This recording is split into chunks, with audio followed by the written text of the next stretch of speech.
Well, pinanood ko na yung interview ni Cheryl Cosim kay MVP tsaka kay RSA. So alam naman natin na nagtulungan itong dalawang to para masuportahan yung ating Philippine basketball. At dahil doon, nag-gold tayo sa Asian Games after 61 years. So, kung mapapansin nyo, yung gilas, yung composition ng ating gilas is a combination of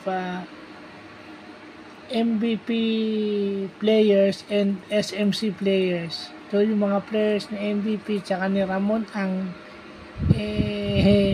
nagsama, no? Marami ka rin makukuhang sa kanila kay RSA tsaka kay MVP.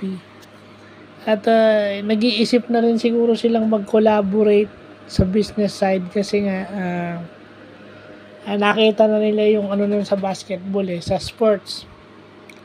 Specifically sa basketball, nakita na yung nun. But itutuloy pa natin.